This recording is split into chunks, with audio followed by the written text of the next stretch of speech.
जेठ और देवरानी केवरान हिंदी लव स्टोरी। भूमिका। गांव के एक बड़े संयुक्त परिवार में सुरेश और राजू दो सगे भाई थे। सुरेश बड़ा था और उसकी शादी रमा से हो चुकी थी, जबकि छोटा भाई राजू अभी अविवाहित था। परिवार में सब कुछ सामान्य चल रहा था, लेकिन नियति को कुछ और ही मंजूर था। नई बहू का आगमन। कुछ सालों बाद जब राजू की शादी सुनीता से हुई, तो घर में एक नई रौनक आ गई।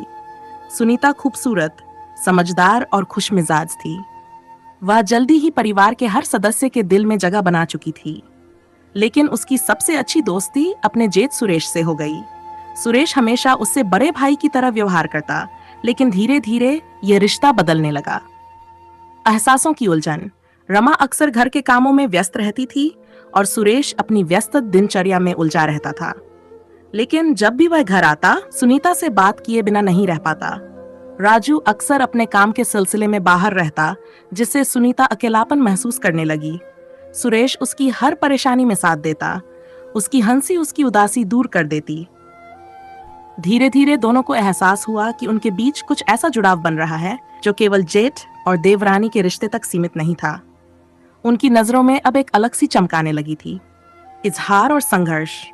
एक दिन सावन की बारिश में जब दोनों छत पर अकेले खड़े थे, सुनीता ने कहा, भैया, कभी कभी मुझे लगता है कि ये जो हम महसूस कर रहे हैं वह गलत तो नहीं। सुरेश कुछ पलों तक चुप रहा, फिर मुस्कुराकर बोला, प्यार गलत नहीं होता, बस उसका समय और परिस्थिति सही होनी चाहिए। लेकिन यह समाज और परिवार की बंदिशें थीं, जिनके आगे दोनों खुद को बेबस महसूस कर रहे थे। अंतिम निर्णय। सुनीता और सुरेश ने महसूस किया कि अगर वे इस राह पर आगे बढ़े तो इससे उनके परिवार का तानाबाना बिखर जाएगा। उन्होंने अपने प्यार को कुर्बान करने का फैसला किया और एक दूसरे से दूर रहने लगे। सुनीता ने अपने पति राजू को अपना पूरा प्यार और सम्मान देना शुरू कर दिया और सुरेश ने भी अपनी पत्नी रमा के साथ अपने रिश्ते को मजबूत करने की कोशिश की। निष्कर्ष। ये कहानी अधूरी रहकर भी पूरी थी, क्योंकि इसमें प्यार तो था, लेकिन जिम्मेदारियों की दीवार के पार नहीं जा सका। जीवन में हर भावना को जीना संभव नहीं होता। कुछ प्यार कुर्बानी मांगते हैं और यही जीवन की सच्चाई है।